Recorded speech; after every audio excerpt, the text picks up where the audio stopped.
মহিষের বাচ্চা বলায় রেগে গিয়ে চালালেন তাণ্ডব, মারলেন 22 ছক্কা ও 17 চার।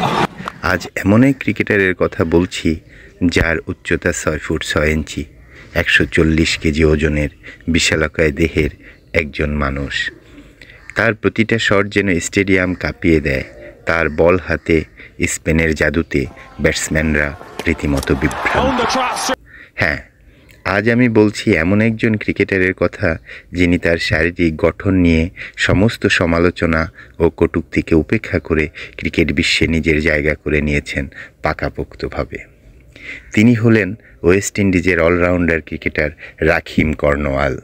এটি শুধু একটি ক্রিকেটের গল্প নয়, এটি একজন উপেক্ষিত মানুষের লড়াইয়ের গল্প, যা প্রমাণ করে ইচ্ছাশক্তি আর প্রতিভা থাকলে কোনো বাধাই তাকে থামাতে পারে না। ছোটবেলায় রাকিনের বন্ধুরা তাকে মজা করে ডাকতো মহিষের বাচ্চা, কেউ কেউ বলতো বাচ্চা হাতি। তার বিশালকায় দেহে দেখে সকলে ভাবত তিনি খেলাধুলার জন্যে একদমই উপযুক্ত নন। তবে কর্নওয়াল এই ধারণা ভুল প্রমাণ করতে ছিলেন বদ্ধপরিকর। ক্রিকেটের প্রতি ভালোবাসা তাকে একেবারে শূন্য থেকে শিখরে পৌঁছে দিয়েছে।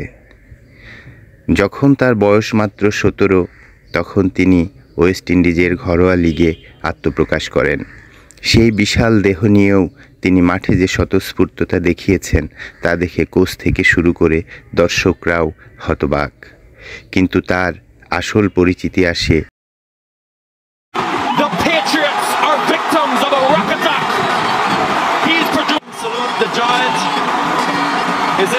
টি-20 ম্যাচের সেই ঐতিহাসিক ইনিংস থেকে, যেখানে মাত্র 73 বলে করেছিলেন 205 রান, হাঁকিয়েছিলেন 22টি ছক্কা ও 17টি দর্শনীয় চার।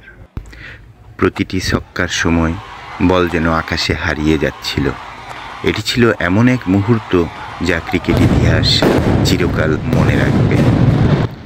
কর্নওয়ালের শারীরিক গঠন নিয়ে যারা সমালোচনা করেছিলেন, এই ঝোড়ো ইনিংসের পর তাদের আর খুঁজে পাওয়া যায়নি কোথাও। কর্নওয়ালের এই গল্প আমাদের শিখিয়েছে প্রতিবন্ধকতা, সীমাবদ্ধতাই থেমে যাওয়া নয়, বরং আমাদের ইচ্ছাশক্তি ও মনোবল শতগুণ বাড়িয়ে সামনে এগিয়ে চলার নামই জীবন।